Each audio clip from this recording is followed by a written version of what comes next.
నమస్కారం LTV news కి స్వాగతం. ముందుగా బులెటిన్ హెడ్లైన్స్. ముగిసిన ఏపీ కేబినెట్ భేటీ. సిఆర్డీఏ 42-43 సమావేశాల్లో తీసుకున్న నిర్ణయాలకు మంత్రివర్గం ఆమోదం.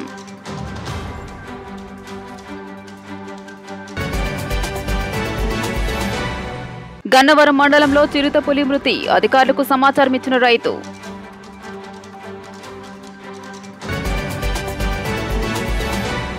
వ్యూహం సినిమాపై AP fibre net chairman GV Reddy సంచలన వ్యాఖ్యలు. ఇంటర్నెట్ కేబుల్ సర్వీసులను ప్రజలకు తక్కువకే ఇవ్వాలని నిర్ణయం.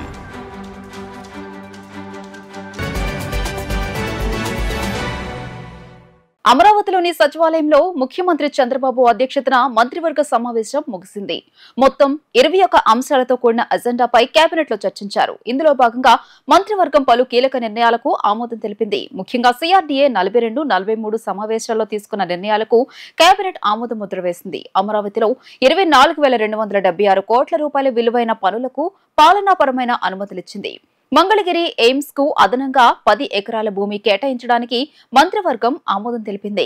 ముఖ్యమంత్రి చంద్రబాబు అధ్యక్షతన ఏపీ కేబినెట్ భేటీ ముగిసింది. ఇంటర్ విద్యార్థులకు ఉచితంగా పాఠ్య పుస్తకాలు ఇచ్చే అంశం సహా మధ్యాహ్న భోజనానికి సంబంధించి నిధుల విడుదలకు కేబినెట్ ఆమోద ముద్ర వేసింది. ధాన్యం కొనుగోలు కోసం మార్క్ఫెడ్ ద్వారా 1000 కోట్ల రుణం మంజూరుకు ఆమోదం దక్కింది. 1000 కోట్ల రుణం తీసుకునేందుకు ప్రభుత్వ గ్యారంటీకి మంత్రివర్గం ఆమోదం తెలిపింది. రాజధాని నిర్మాణానికి హడ్కో ద్వారా 11,000 కోట్ల రూపాయల రుణం, కేఎఫ్డబ్ల్యూ ఆర్థిక సంస్థ ద్వారా 5,000 కోట్ల రూపాయల రుణం పొందడానికి మంత్రివర్గం ఆమోద ముద్ర వేసింది.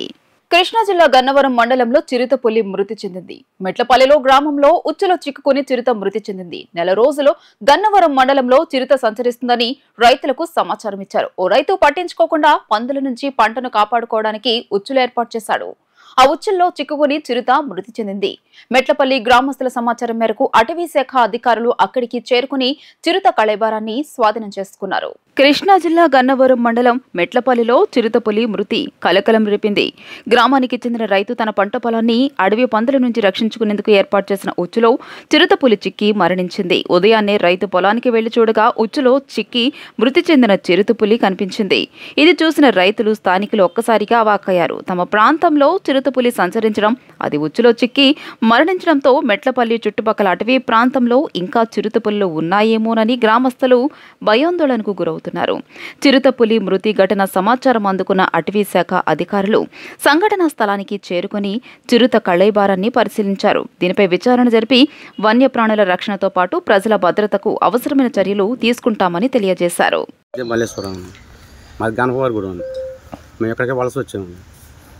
వానర్ గారు పొద్దున్నే పొలంలో నరకాలి అంటే వచ్చాము. పొద్దున్న మేము వచ్చే టైం 6 అయిద్దని నరకటాగానే సుమారు పెట్టేసరికి మత్తలు కనపడితే ఎగడిపోయాము. అదేం జరిగింది. తర్వాత ఈయన వస్తే ఈయన తోడు తీసుకుని వచ్చాము. మీరు చూడంగానే ఎవరికి ఫోన్ చేశారండి? అది మా వానర్గా చేసాము. చేస్తే ఆయన వచ్చిన దాకా వెళ్ళమోకంటే మేము రాలేదని ఉంది చిరుతపులి. అవునండి. ఇంటర్నెట్ కేబుల్ సర్వీసులను ప్రజలకు తక్కువకు ఇవ్వాలని గతంలో చంద్రబాబు ఏపీ ఫైబర్ నెట్ ప్రారంభించారని ఏపీ ఫైబర్ నెట్ చైర్మన్ జీవీరెడ్డి తెలియజేశారు. 2019 నాటికి 10 లక్షల కనెక్షన్లు ఉన్నాయని, 2024 నాటికి కేవలం 5 లక్షల కనెక్షన్లకు పడిపోయాయన్నారు. బస్టాండ్లోని తన కార్యాలయంలో ఏర్పాటు చేసిన విలేకరుల సమావేశంలో ఏపీ ఫైబర్ నెట్ చైర్మన్ జీవీరెడ్డి మాట్లాడుతూ, వైసీపీ ప్రభుత్వ హయాంలో రామ్ గోపాల్ వర్మ దర్శకత్వం వహించిన వ్యూహం సినిమాకు 2.15 కోట్ల ఫైబర్ నెట్ సంస్థ తరపున చెల్లించారని, వ్యూస్ ప్రకారం డబ్బులు చెల్లించేలా ఒప్పందం జరిగిందని తెలియజేశారు. అయితే సినిమాకి 1,863 వ్యూస్ మాత్రమే వచ్చాయని, అంటే ఒక వ్యూస్ కు 11,000 చెల్లించినట్లు అయిందన్నారు. ఇలా అనేక అవకతవకలు జరిగాయని నిర్ధారణ అయిందన్నారు. గత వైసీపీ ప్రభుత్వ హయాంలోని ఏపీ ఫైబర్ ఎన్నో అవకతవకలు జరిగాయని, కనెక్షన్లు కూడా సగానికి పైగా పడిపోయాయని తెలియజేశారు. టీడీపీ హయాంలో అన్ని విధాలుగా తయారు చేసిన సంస్థకు మెయింటెనెన్స్ పేరుతో 1,000 కోట్ల రూపాయలు ఖర్చు పెట్టారని ఆరోపించారు. గతంలో అక్రమంగా ఎంపిక చేసిన వారిని పూర్తిగా తొలగిస్తామని, పూర్తి పారదర్శకంగా ఉండేలా తాము ఖాళీలు భర్తీ చేస్తామన్నారు. కేబుల్ ఆపరేటర్లతో సమావేశాలు పెట్టి ఫైబర్ నెట్ను మరింత అభివృద్ధి చేస్తామని స్పష్టం చేశారు. శ్రీ నారా చంద్రబాబు నాయుడు గారు స్థాపించడం జరిగింది వారి ఆధ్వర్యంలో. సో ఆ రోజు ముఖ్యంగా దీని ఉద్దేశం ఏంటంటే, ఈ సంస్థ యొక్క ముఖ్య ఉద్దేశము ఇంటర్నెట్ సేవలు కావచ్చు, కేబుల్ కనెక్షన్ కావచ్చు, ముఖ్యంగా మధ్యతరగతి పేదవారికి తక్కువ ధరలో, అది కూడా గ్రామీణ ప్రాంతాల్లో, ఎక్కడైతే గ్రామీణ ప్రాంతాలు కావచ్చు, మారుమూల గ్రామాల్లో ఉన్నవారికి కూడా తక్కువ ధరలు అందించాలి. రెండోది ఇంటర్నెట్ సేవలు అందించాలనేది ఆ రోజు ముఖ్య ఉద్దేశం. ఎందుకంటే మనందరికీ తెలిసిన పట్టణాల్లోనూ నగరాల్లోనూ ఆ రోజు కొంత ఇంటర్నెట్ ఉండేది, కానీ గ్రామాల్లో మారుమూల గ్రామాల్లో ఇంటర్నెట్ ఉండేది కాదు. ఒకవేళ వాళ్ళు ఏదైనా తీసుకోవాలన్నా కూడా ఏదో మొబైల్ ద్వారా తీసుకోవాలన్నా కూడా అది కాస్ట్లీగా ఉండేది. ఆ నేపథ్యంలో ఆ రోజు శ్రీ నారా చంద్రబాబు నాయుడు గారు ఆలోచించి పేదవారికి కూడా ఇంటర్నెట్ సేవలు అందుబాటులోకి రావాలి, తక్కువ ధరలోకి రావాలనే ఉద్దేశంతో తీసుకురావడం జరిగింది. వారు ఏదైతే భవిష్యత్తును ఊహించి ఆ రోజు దీన్ని తీసుకొచ్చారో మనందరికీ కూడా తెలిసిందే. 2020-21 కరోనా టైం అప్పుడు కూడా ఏది వర్క్ ఫ్రమ్ హోమ్ చేయడానికి ఆ రోజు కరోనా టైంలో ఆ రోజు 2015 అక్టోబర్లో తీసుకున్న నిర్ణయం, తర్వాత ఫైబర్ నెట్ ఎస్టాబ్లిష్ చేయడము, దాదాపు స్టేట్ గవర్నమెంట్ తరఫున 24,000 కిలోమీటర్లు ప్రతి గ్రామానికి కూడా అందుబాటులోకి వచ్చేటట్టు ఇంటర్నెట్ కానీ కేబుల్ కానీ ముఖ్యంగా ఇంటర్నెట్ సేవలు వచ్చేటట్టు ఆ రోజు కేబుల్ చేయడం, తద్వారా దాని ఫలాలు కూడా ప్రజలు ఆ రోజు అనుభవించడం జరిగింది. ఒక 3 సంవత్సరాల్లో అంటే 2016 కూడాలో వర్క్ స్టార్ట్ అయింది. చెప్పాలంటే 2 సంవత్సరాలు, గట్టిగా చెప్పాలంటే 2 సంవత్సరాలు కూడా లేదు. 2 సంవత్సరాల మాకు 10 లక్షల కనెక్షన్స్ వస్తే వీళ్ళు 5 సంవత్సరాల్లో ఆల్రెడీ ఎగ్జిస్టింగ్ ఇన్ఫ్రాస్ట్రక్చర్ ఉంది, ఎవ్రీథింగ్ ఈజ్ రెడీ, మొత్తం రెడీ చేసి పెడితే 5 సంవత్సరాల కనెక్షన్స్ ఎన్ని పెరగాలి? 30-40 లక్షలుగా పెరగాల్సింది పోయి 10 లక్షల కనెక్షన్స్ కాస్త కూడా 5 లక్షలు పడిపోయింది. ఇదొకటి. పెరగాల్సిన సంస్థ ఈరోజు దివాలా అంచులోకి వచ్చింది. ఇది ఒక అంశం. రెండోది వచ్చేసరికి అత్యంత బాధాకరమైందంటే ఒక గవర్నమెంట్ కార్పొరేషన్ ఎంతో చక్కగా నడవాల్సింది, స్టాండర్డ్ ఆపరేటింగ్ ప్రొసీజర్స్ కానీ ప్రాపర్ సిస్టమ్స్ కానీ ఆ రోజు ఎస్టాబ్లిష్ చేసి పెడితే ఈరోజు చూసినట్లయితే ఈ రోజుకి చెప్తున్నాను నేను, ఈరోజు చూస్తే ఒక్క proper SOP standard operating procedures లేదు, ఒక్క సిస్టమ్ సరిగా లేదు. కిరాణా కొట్టు వాళ్ళన్నా కూడా బ్రహ్మాండంగా నడుపుతారు, కనీసం ఒక సాయంత్రానికి ఒక లెక్క ఉంటుంది, ఇదిగో ఇంత వచ్చింది, ఇంత పోయింది, ఇంత బ్యాంకులో డిపాజిట్ చేసామని ఒక లెక్క ఉంటుంది. కిరాణా కొట్టు కంటే కూడా దారుణంగా నడిపారు ఈ సంవత్సరం, లాస్ట్ 5 సంవత్సరాలు. ఎంటీఎంసీ పరిధిలోని చిరావూరు గ్రామానికి చెందిన విజయ పికిల్స్ అధినేత కాటూరి రాము శబరిమలై అయ్యప్ప స్వామి దేవస్థానానికి 6,50,000 విలువ చేసే 2 టన్నుల అన్ని రకాల పచ్చళ్లను రాత్రి ప్రత్యేక వాహనాన్ని సిద్ధం చేసి శబరిమలై పంపించారు. ఈ సందర్భంగా విజయ పికిల్స్ అధినేత కాటూరి రాము మాట్లాడుతూ గత 36 సంవత్సరాలుగా ప్రజల అభిరుచి మేరకు మంచి రుచి శుచితో సురేష్ గారు అన్ని రకాల పచ్చళ్లు తయారు చేస్తున్నామని అన్నారు. గతంలో కూడా తిరుపతి దేవస్థానానికి తమ వంతు సహకారంగా వివిధ రకాల పచ్చళ్లు పంపించామని అన్నారు. మరలా నేడు అయ్యప్ప స్వామి దేవస్థానానికి కూడా పచ్చళ్లను పంపించడం చాలా ఆనందదాయకంగా ఉందని ఆయన తెలియజేశారు. వెంకటేశ్వర గారు, కాటూరు వెంకటేశ్వరరావు గారు దంపతులు ఈ పికిల్స్ విజయ పికిల్స్ అనేది పచ్చళ్ళ కంపెనీ ప్రారంభించడం జరిగింది. ఆ తర్వాత అంచెలంచెలుగా వెదిగి ఇప్పుడు వాళ్ళ కుమారుడు రాము ఆధ్వర్యంలో విజయ పికిల్స్ ప్రైవేట్ లిమిటెడ్ గాను, అట్లాగే చిర్రావూరు విజయ పికిల్స్ బ్రాండ్ నేమ్తో దేశీయంగాను అంతర్జాతీయంగాను చాలా రకాలైన పచ్చళ్ళు, పొడులు మొత్తం కూడా ఎక్స్పోర్ట్స్ అవన్నీ చేయడం కూడా జరుగుతుంది. ఇవాళ ప్రస్తుతము ఆంధ్రప్రదేశ్లోను తమిళనాడు రాష్ట్ర వ్యాప్తంగా కూడా వివిధ ప్రసిద్ధ దేవాలయాలు అంటే తిరుపతి, అన్నవరము, సింహాచలము, మహానంది, శ్రీశైలము తదితర దేవాలయాలకి ఏటా ఆయన టన్నుల కొద్దీ పచ్చళ్ళు వితరణ చేస్తున్నారు. ఆ పచ్చళ్ళు మన అన్నదానంకి, స్వామివారి అన్నదానంకి వాటికి వినియోగించడం జరుగుతుంది. ఈ సందర్భంగా మొన్న ఇటీవల శబరిమలై వెళ్ళారు. శబరిమలై వెళ్ళిన తర్వాత వీరి సేవల గురించి చెప్పిన తర్వాత అక్కడ ఈవో మురారి గారు కూడా అయ్యప్ప స్వామి దేవస్థానానికి కూడా మీరు పచ్చళ్ళు పంపించండి అని చెప్పారు. వారు కోరింది తడవుగా ఆయన యుద్ధ ప్రాతిపదికన ఈ పచ్చళ్ళు అత్యంత పవిత్రంగా నేయించి మొత్తం తయారు చేయించి 18 రకాల పచ్చళ్ళు, 3 రకాల పొళ్ళు, పులిహోర పేస్టు మొత్తం కలిపి 2 టన్నులకు పైగా పచ్చళ్ళని ఇక్కడి నుంచి శబరిమలైకి ఈరోజు పంపించడం జరుగుతుంది. ఇది స్వామివారి కృప వల్ల ఇవన్నీ సాధ్యమవుతున్నాయి. ఇంకా రాము గారు ఇంకా ఉన్నత స్థానాలకు వెళ్ళాలని, ఇంకా రాష్ట్ర వ్యాప్తంగా పలు దేవాలయాలకు కానీ భక్తులకు కానీ అందరికీ కూడా ఈ విధమైన సహాయ సహకారాలు అందించాలని చెప్పి కోరుకుంటున్నాము. మొన్న 13వ తేదీ శబరిమల మొదటిసారి పోయినసారి మన ఏయూ గారు చెప్పి దాన్ని బట్టి ఆల్రెడీ మేము తిరుపతి దేవస్థానం అన్నిటికీ పంపిస్తుంటాము. దాంతోపాటు శబరిమల కూడా ఈ సంవత్సరం పంపిద్దామనే ఉద్దేశంతో, ఇదే కాకుండా 25 సంవత్సరాలు 30 సంవత్సరాల నుండి ఇక్కడ విజయ పికిల్స్ సంస్థ కనీసం ఒక 100 కుటుంబాలని చిరావూరు నుండి తాడేపల్లి మండలం, మంగళగిరి మండలంలో 100 కుటుంబాల పైన పోషిస్తూ ఉంది. ఎంతోమందికి ఉపాధి కల్పిస్తుంది. మా గ్రామం చాలా చిన్నది. అటువంటి గ్రామంలో చాలా ఫోకస్గా చిరావూరు అంటే తాడేపల్లి మండలంలోనే చాలా గొప్పగా అసలు ఈ విధమైన పేరు ప్రతిష్టలు తీసుకొచ్చినందుకు రాము అనే అతను మా ఊళ్ళో ఉండేందుకు మాకు ఎంతో సంతోషంగా ఉంది. 18 రకాల పికిల్స్, 3 రకాల కారపళ్ళు పంపిస్తున్నాం. దేవస్థానంకి వెళ్ళింది, మహానంది వెళ్ళింది, శ్రీకాళహస్తి వెళ్ళింది, అన్నవరం పోయింది, ఇప్పుడు శబరిమల పోతుంది. శబరిమల 6 లక్షల చిల్లర అవుతుంది, 6,50,000 దాకా ఈ బడ్జెట్ అవుతుంది మాది. రాష్ట్రంలో ఇన్వెస్ట్మెంట్ ట్రాకర్ అనే డిజిటల్ ప్లాట్ఫామ్ ద్వారా నిరంతర పర్యవేక్షణతో సకాలంలో పరిశ్రమలు ఏర్పాటయ్యే విధంగా కృషి చేయనున్నట్లు ప్రభుత్వ ప్రధాన కార్యదర్శి నీరబ్ కుమార్ ప్రసాద్ వెల్లడించారు. సచివాలయంలో వివిధ అంశాలపై సీఎస్ సమీక్ష నిర్వహించారు. పరిశ్రమల ఏర్పాట్లో డిపి ఆర్ధసాయి నుంచి ప్రత్యేక ఇన్వెస్ట్మెంట్ ట్రాకర్ అనేది ఒక సమర్థవంతమైన డిజిటల్ ప్లాట్ఫామ్ అని, దీని ద్వారా రాష్ట్రంలో వివిధ విభాగాల ద్వారా ఏర్పాటవుతున్న ప్రాజెక్టులను ట్రాక్ చేయడం, ఎక్కడైనా వాటి ఏర్పాట్లో అడ్డంకులుంటే సకాలంలో గుర్తించి పరిష్కరించడానికి ఈ విధానం ఎంతగానో దోహదపడుతుందని తెలియజేశారు. వైసీపీ ఎంపీ విజయసాయిరెడ్డి వ్యక్తిగత ప్రవర్తనపై అనేక ఆరోపణలు వచ్చిన నేపథ్యంలో ఇప్పటికైనా ఆయన తన సత్యాశీలతను నిరూపించుకోవాలని టీడీపీ ప్రధాన కార్యదర్శి వల్లరామయ్య సూచించారు. దీనిలో నిజానిజాలు తేలే వరకు ఆయన ఎంపీ పదవికి రాజీనామా చేయాలన్నారు. టీడీపీ కేంద్ర కార్యాలయంలో ఏర్పాటు చేసిన విలేకరుల సమావేశంలో టీడీపీ నేత వల్లరామయ్య మాట్లాడుతూ మదన్ మోహన్ అనే కేంద్ర ప్రభుత్వ ఉద్యోగి తన భార్యకు పుట్టిన బిడ్డకు విజయసాయిరెడ్డి తండ్రి అని ఆరోపించారు. ఆ బిడ్డకు తండ్రి ఎవరో తేల్చడానికి విజయసాయిరెడ్డికి DNA పరీక్ష నిర్వహించాలని కూడా కోరారు.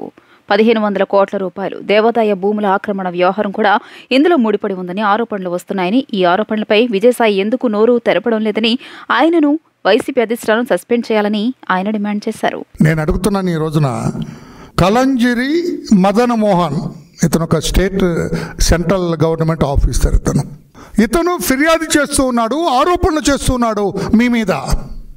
అతను కుటుంబాన్ని మీరు చిన్నాభిన్నం చేశాడని చెబుతున్నారు ఆయన. అతని భార్యను, ఐఎమ్ సారీ అమ్మా మీరేమనుకోవద్దు, మహిళలు కూడా, అతని భార్యని మీరు లోబరుచుకున్నారని, దాని ద్వారా తద్వారా మీ అసాంఘిక లేకపోతే అనైతిక కలయిక ద్వారా ఒక బిడ్డ కూడా పుట్టారని చెప్పి అతను భర్త, వేరే వాళ్ళు ఇందాక ఎవరు అడుగుతున్నారు, మన వాళ్ళు ఎవరు అంటున్నారు, ఆమె రిపోర్ట్ చేయాలి. ఆమె కదా భర్త కూడా చేయొచ్చండి ఇందులో, ఎందుకంటే షీ స్టిల్ వెడ్డెడ్ వైఫ్, అని విడాకులు ఇవ్వలేదు. ఆయన ఏమంటున్నారు, మిమ్మల్ని వేలు పెట్టి చూపిస్తున్నాడు. మీరు పార్లమెంటు మెంబర్గా కొనసాగే నైతిక హక్కు ఉందా మిస్టర్ విజయసాయిరెడ్డి? పార్లమెంటు మెంబర్గా ఒక్క నిమిషమైనా కొనసాగే నైతిక హక్కు మీకు ఉన్నదా? అసలు మీరే పార్లమెంటులో మీరు ఎందుకు ఒక విచారణ కోరరు? మీరు నా మీద ఇటువంటి ఆరోపణలు వచ్చాయి, నా DNA టెస్ట్ అడుగుతున్నారు, ఆ బిడ్డకు DNA టెస్ట్ చేయమంటున్నారు. చాలా సీరియస్ ఎలిగేషన్ ఇది. అది జరిగేంత వరకు కూడా నేను పార్లమెంటుకు రాజీనామా చేస్తా, పార్లమెంటు బయటే ఉంటాను, నేను నిర్దోషం తేలిన తర్వాతే పార్లమెంటుకు వస్తానని మీరు ఎందుకన్నారు? అసలు మీరు ఎందుకు రాజీనామా చేయరు? పార్లమెంటు మెంబర్గా మీరు ఎందుకు రాజీనామా చేయరు? నోటికి వచ్చినట్టు మాట్లాడతారే, మా చంద్రబాబు గారి మీద, మా లోకేష్ బాబు గారి మీద నోటికి వచ్చినట్టు మాట్లాడతారే. దొంగకు తేలికుట్టినట్టు కూర్చుంటారా? మీ మీద ఆరోపణలు వస్తాయి, దొంగకు తేలికుట్టినట్లు. మీ పార్టీ అధ్యక్షుడు జగన్మోహన్ రెడ్డి గారు మీరేం చేస్తున్నారండి?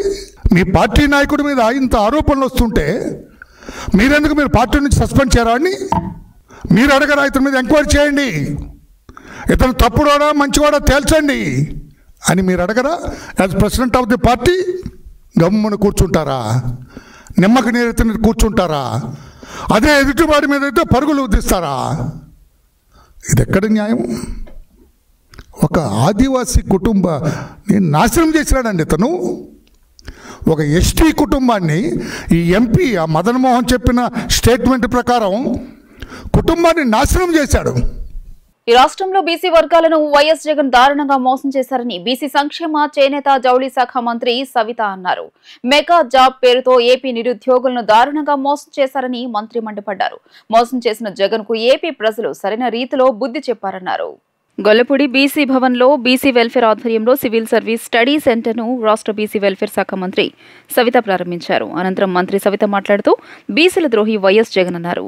మెగా జాబ్ క్యాలెండర్ పేరుతో ఏపీ నిరుద్యోగులను మోసం చేశారని మంత్రి నిప్పులు చెరిగారు. బడుగు బలహీన వర్గాల అభ్యున్నతికి కృషి చేసిన గొప్ప నేత నందమూరి తారక రామారావు అన్నారు. మహిళలకు సమాన హక్కులు కావాలంటూ మహిళలకు ఆస్తిలో సమాన హక్కు చట్టం చేసిన నేత రామారావు మాత్రమేనన్నారు. అమరావతిలో 5 ఎకరాలలో 500 మందికి సివిల్ సర్వీసెస్ కోచింగ్ సెంటర్ శాశ్వత ప్రాతిపదికన త్వరలో నిర్మిస్తామని మంత్రి తెలియజేశారు. ఒక్కొక్క విద్యార్థికి కోచింగ్ ఇచ్చేందుకు దాదాపు 2 లక్షల రూపాయలు రాష్ట్ర ప్రభుత్వం ఖర్చు చేస్తున్నారు.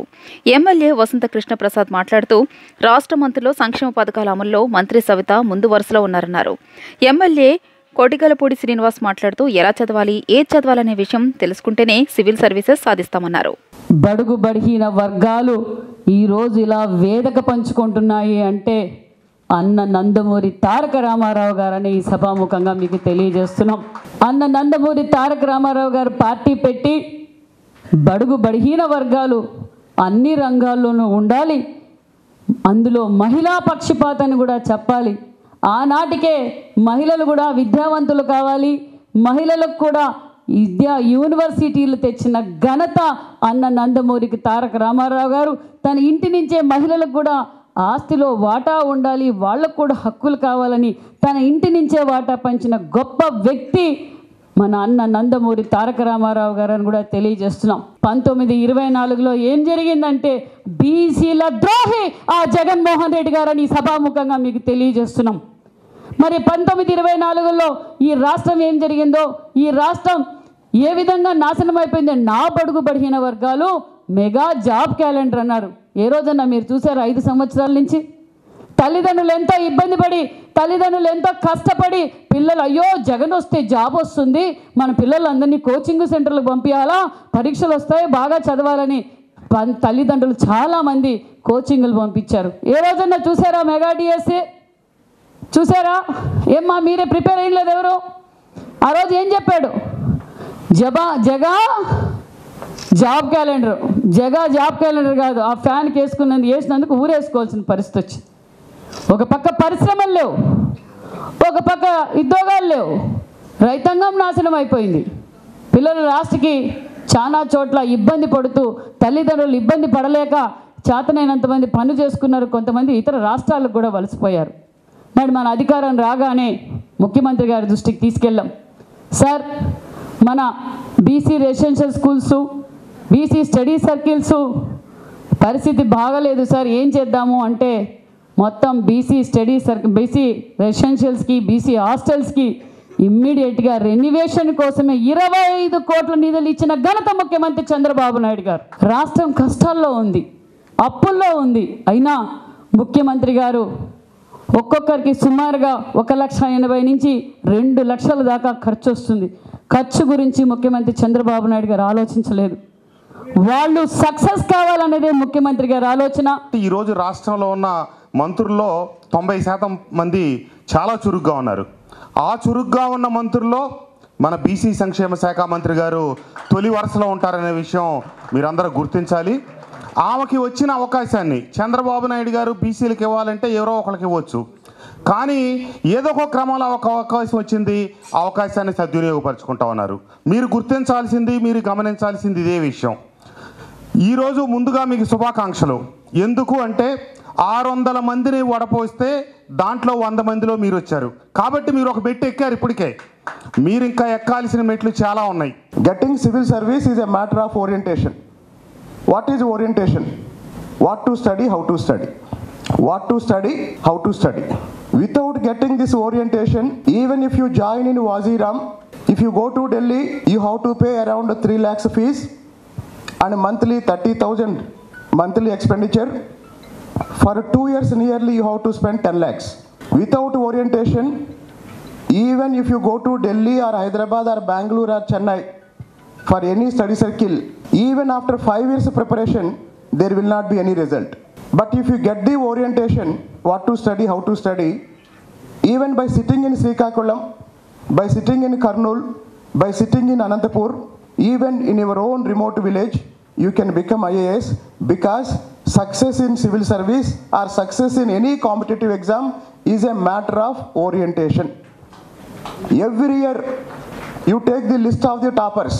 Many are getting IAS in first attempt even without coaching. Am I right? No response. Every year you see the toppers. Many toppers are getting in first attempt and some of them are without coaching. బంగాళాఖాతంలో తీవ్ర అల్పపీడనం ప్రభావంతో ఏపీలో పలు జిల్లాల్లో భారీ నుంచి అతి భారీ వర్షాలు కురుస్తున్నాయి. పలు జిల్లాల్లో భారీ వర్షాలతో రైతులు తీవ్ర ఇబ్బందులు పడుతున్నారు. బంగాళాఖాతంలో అల్పపీడనం బలపడింది. తీవ్ర అల్పపీడనం వాయువ్య దిశగా కదులుతోంది. దీంతో ఏపీకి 3 రోజుల పాటు భారీ వర్ష సూచన ఉందని అధికారులు తెలియజేశారు. కాకినాడ, విశాఖపట్నం, అనకాపల్లి, విజయనగరం జిల్లాల్లో భారీ వర్షాలు కురిసే అవకాశం ఉందని తెలియజేశారు. అధికారులు ఆరెంజ్ అలర్ట్ జారీ చేశారు. మత్స్యకారులు వేటకు వెళ్లొద్దని అధికారులు సూచించారు. వార్తలు ముగించే ముందు హెడ్లైన్స్ మరోసారి. ముగిసిన ఏపీ కేబినెట్ భేటీ, సిఆర్డీఏ 42-43 సమావేశాల్లో తీసుకున్న నిర్ణయాలకు మంత్రివర్గం ఆమోదం.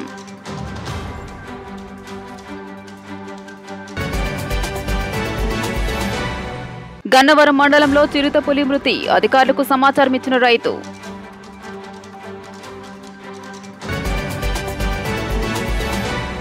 వ్యూహం సినిమాపై AP fibre net chairman GV Reddy సంచలన వ్యాఖ్యలు. ఇంటర్నెట్ కేబుల్ సర్వీసులను ప్రజలకు తక్కువకే ఇవ్వాలని నిర్ణయం.